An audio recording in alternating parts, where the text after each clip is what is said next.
À Trois Bassins, nous avons de bons produits frais, mais aussi de bons produits transformés. L'enjeu aujourd'hui, c'est de faire en sorte que ces produits frais et transformés intègrent la restauration collective. À la cuisine centrale, nous avons une équipe extrêmement dynamique avec Daniel Baïf, qui est le chef de la restauration collective et qui nous fait les menus et qui cuisine pour nos enfants, mais aussi Sonia Zibel, qui elle s'occupe des achats. Et donc, elle travaille avec nos acteurs pour essayer d'avoir de bons produits. Mais elle travaille aussi pour faire en sorte de lutter contre le gaspillage alimentaire. C'est aussi un objectif du projet alimentaire territorial qui est aussi déployé au sein de nos écoles.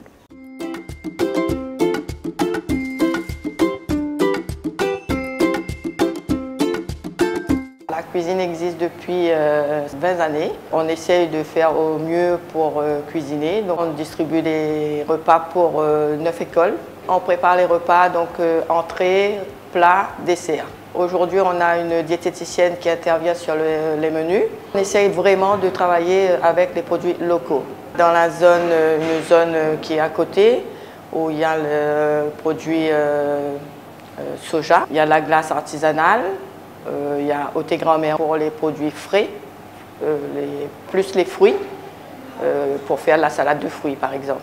On a eu M. Sadéen, on a fait un essai avec la pastèque, donc même 2 fois. Et puis on a eu le chou-fleur aussi, mais ça dépend des saisons. Comme on a un marché d'appel d'offres, il faut qu'on respecte le marché. Mais on a quand même à côté un pourcentage pour le bio et un pourcentage pour le hors marché. Donc de temps en temps, j'essaye quand même comme c'est moi qui passe les commandes, j'essaye de varier, même malgré l'appel d'offres. Mais on doit quand même respecter cet appel d'offres qui est sur 4 ans. De toute façon, avec la loi Egalim, on sera obligé ou on sera amené à travailler avec au moins, d'ici 3 ans, 50% de bio et effectivement avec 10% de hors marché locaux. On ne peut pas dire produits locaux parce qu'il faut que ça soit européen. Donc l'appellation il est un peu particulier. Donc Madame Cathy, elle travaille sur, elle a mis en place depuis l'année dernière les tables de tri, donc les déchets, l'anti-gaspillage. Et du coup, nous on a 3 écoles qui sont équipées avec les tables de tri. Et le reste va venir au fur et à mesure. De toute façon, il faudra les équiper toutes les 9 écoles.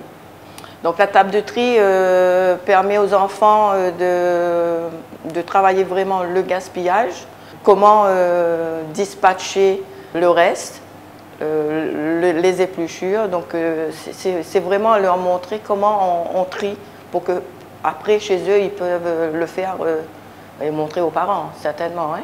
Donc le but c'est ça, c'est de travailler sur le tri à l'école pour qu'ils puissent ramener à la maison. Je fais partie du PAT école. Ça commence vraiment à décoller, on va dire, mais on a encore du travail à faire. Le but de ces réunions, c'est d'amener les parents et les enfants à choisir ou à donner leur avis sur bien manger à l'école. M. Baïf il pourra éventuellement se baser sur ce que les parents décideront ou les enfants aimeront avoir dans leurs assiettes à l'école.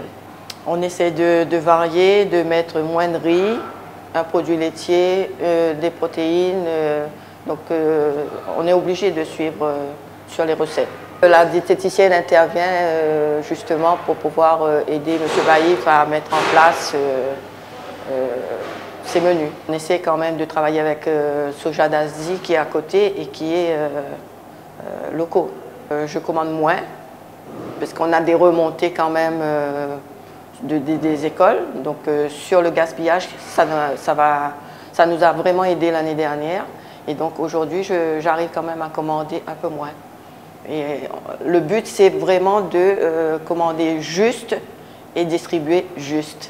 Le plateau d'or, un concours qu'ils ont mis en place concernant toute l'île, les 24 communes. On est fiers de la 2e place de l'équipe d'ici. L'année dernière, il y avait 24 communes. Ils étaient tombés 7e. Cette année, il n'y en a pas eu beaucoup qui se sont présentés, donc il y a eu 12 équipes. Et ils sont arrivés 2e. Ils ont des menus à faire, hein, donc entrée, plat, dessert.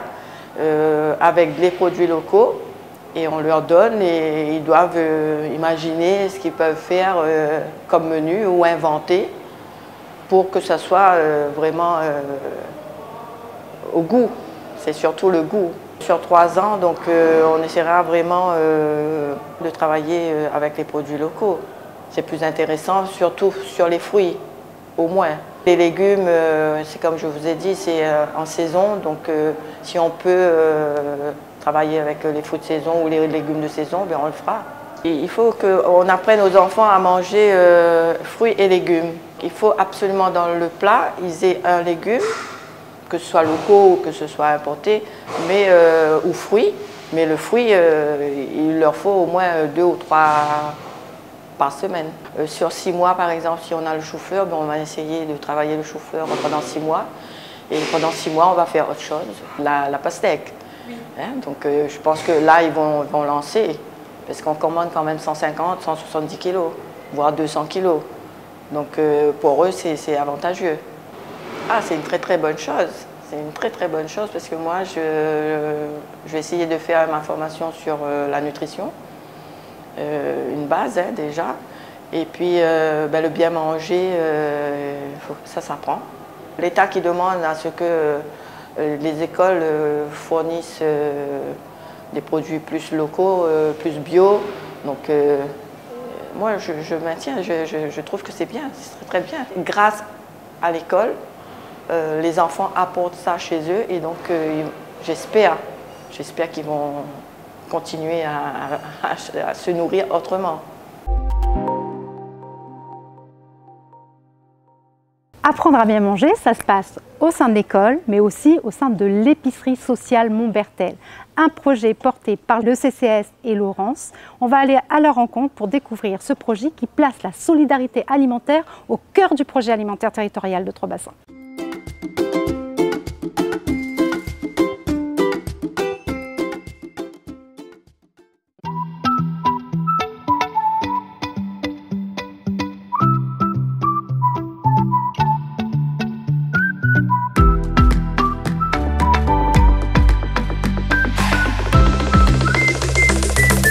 Laurence, tu portes le projet d'épicerie sociale pour le CCAS de Trois-Bassins. Est-ce que tu peux me dire un petit peu plus concernant ce projet baptisé Montbertel? Alors Montbertel est venu en fait de l'idée de faire accéder à toute la population à une alimentation saine. Parce qu'en fait le CCAS accompagne déjà la population de Trois-Bassins dans de l'aide alimentaire, mais l'idée c'était de vraiment proposer en fait une autre forme d'accompagnement qui mettent les gens en responsabilisation et en consomme-acteur, comme on aime le dire, puisque l'épicerie a une philosophie particulière qu'on aime défendre, l'alimentation du corps et de l'esprit, qui pour l'instant ne se fait pas dans l'accompagnement social traditionnel du CCAS et vers laquelle on souhaite aller dans cette épicerie. On a fait le choix d'accueillir tout type de public, que les personnes soient au RSA, qu'elles soient aux ACEDIC, qu'elles aient un revenu. Le but, c'est que chaque personne qui rencontre une difficulté à un moment donné puisse venir à Montbertel, qui est vu comme un tremplin. Donc on a effectivement cette accession à une alimentation avec des produits de qualité, sains, de préférence locale. Et aussi une dimension où on amène toutes les personnes à prendre ou reprendre leur vie en main et se poser et de réfléchir au lendemain. Concrètement, elle va se situer où? Alors, nous avons fait le choix de l'installer au centre-ville pour que ce soit accessible à toute la population. Vous avez un local dédié. En termes d'agencement, on pourra y trouver quoi exactement? Là, nous avons, par l'intermédiaire de la ville, fait l'acquisition d'une maison qui a été complètement aménagée et pensée pour que ce soit un vrai lieu de vie. On aura un espace effectivement dédié à la boutique, mais aussi des espaces internes et dans la cour de l'épicerie pour pouvoir accueillir aussi dans un lieu convivial, être à l'extérieur et libérer la parole aussi dans cet espace libre. Moi, je me mets dans la peau d'un client, j'arrive à l'épicerie. Demain, je trouve quoi à l'épicerie Montbertel? Déjà un accueil chaleureux, L'accueil est vraiment réfléchi chez nous pour que, en fait, dès que la personne franchit le pas de l'épicerie, elle se sente chez elle. Déjà ça, c'est très important pour nous. À Montbéatel, on souhaite installer tout de suite cette dimension d'alimentation de l'esprit. Donc, on présentera effectivement à la famille le fonctionnement classique de l'épicerie, qu'elle peut, sur les temps d'achat, etc.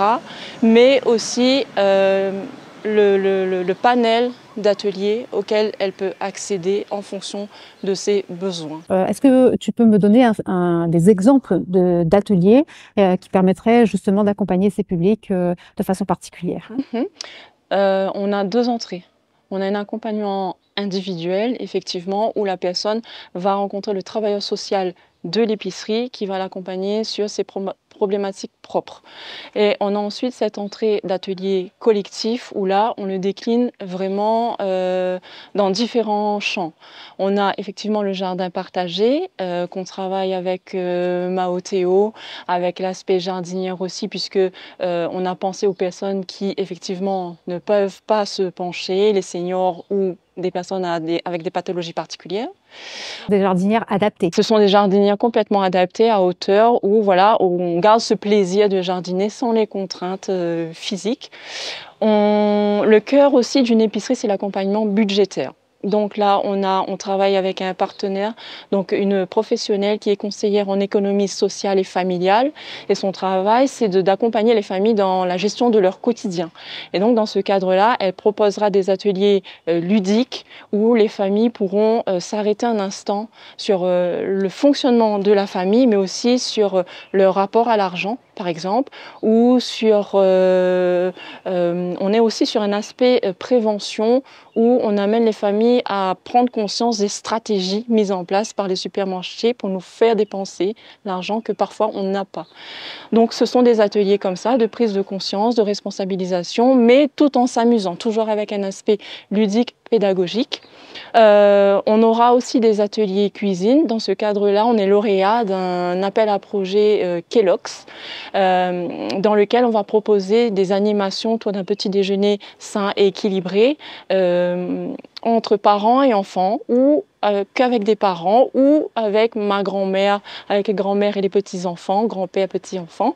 Donc en intergénérationnel, et profiter de ce temps-là pour avoir un aspect pédagogique également, et en étant sur une cuisine rigolote, divertissante. C'est à mon sens comme ça que les informations passent le mieux. On aura aussi certainement un poulailler.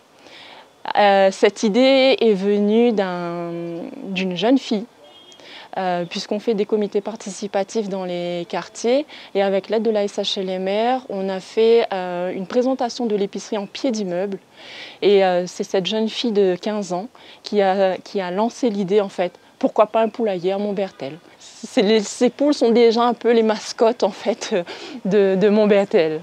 C'est une bonne idée, ça veut dire que l'épicerie sociale, ça permet aussi à des habitants des Trois-Bassinois de donner vie à leur projet. Exactement, puisque nous, quand on amène Montbéatel, c'est vraiment faire comprendre à la population que c'est pour eux et avec eux. C'est pour ça qu'on a mis en place ces comités participatifs, pour que dès en amont, la population est associée et qu'elle réfléchit avec nous. C'est comme ça aussi que les produits qui seront à l'épicerie soit en adéquation avec ce que la population attend, et qu'on n'est pas... Soit on sera sur un aspect de découverte également, puisqu'on travaille, on parlait d'engagement. On a une entreprise qui est installée dans la zone artisanale de Trois-Bassins qui fait des produits végétaux, qui est aussi engagée dans le PAT et qui nous a renouvelé son soutien pour faire découvrir les produits, les protéines végétales sous forme. Les familles pourront acheter ces produits, mais on sait très bien que la population de Trois-Bassins, les produits végétaux, enfin les protéines végétales ne font pas partie de leur mode de consommation. Donc sur des modes par exemple d'atelier cuisine découverte, faire découvrir ces produits-là, les faire que les familles arrivent à les apprécier et à les acheter. Tu me parles souvent de l'engagement des personnes âgées sur ce projet. Est-ce que tu peux m'en dire un petit peu plus? Comment ça se passe? C'est parti des ateliers mémoire, nutrition, habitat que la ville déploie depuis maintenant 3 ans, qui concernent tous les seniors de la ville. Sauf que je me suis rendu compte que dans ces ateliers-là, on a une superbe confiance qui a été installée et les groupes fonctionnent d'eux-mêmes. Donc des projets sont nés comme ça avec des seniors en fait qui étaient amis depuis l'enfance et puis post-Covid également, qui se sont perdus de vue, qui se sont retrouvés. Et donc ce sont des projets qui sont nés comme ça entre eux. Et j'ai commencé à parler de l'épicerie. Est-ce qu'ils savaient ce que c'était qu'une épicerie, etc. Et ce qui a été formidable, c'est qu'ils se sont tout de suite appropriés ce projet. Tout de suite, ils y ont vu leur intérêt en me disant effectivement, nous on a du temps. On ne travaille plus, nos enfants sont grands, même certains petits-enfants sont déjà grands. Et avec cette envie vraiment de contribuer au développement de la ville et d'apporter effectivement leurs compétences, puisque dans les seniors qui nous accompagnent, on a des experts comptables, on a d'anciens enseignants, on a des personnes qui ont été dans le maraîchage. Donc c'est nous aussi valoriser en fait ces compétences de ces seniors qui se considèrent pour certains inutiles. Donc c'est leur redonner leur place dans la société qui fait partie aussi de la mission du CCAS et de Montbertel bien sûr. On a rencontré des collégiens qui portaient un projet No Gaspi, donc dans le cadre de la restauration collective. Comment penses-tu pouvoir intégrer la démarche des collégiens dans l'épicerie sociale ?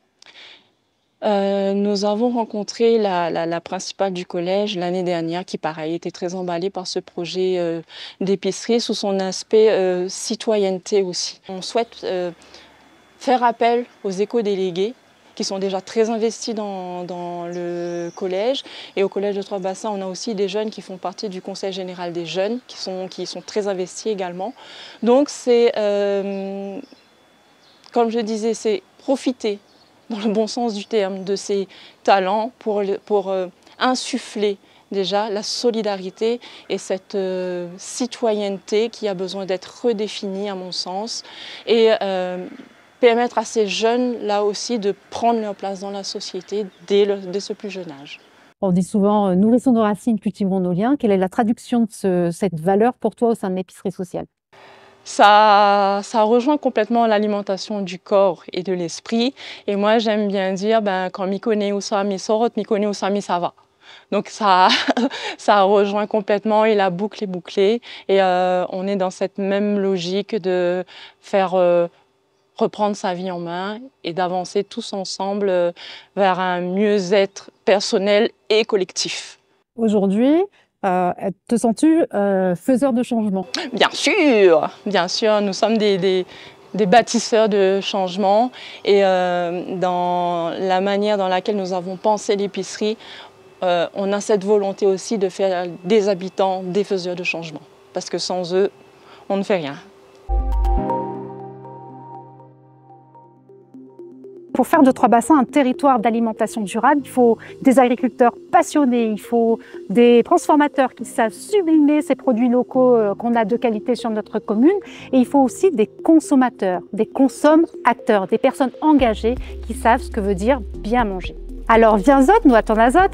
Je vous retrouve sur les prochains événements du projet alimentaire territorial et suivez-nous sur les réseaux sociaux pour ensemble nourrir nos racines et cultiver nos liens.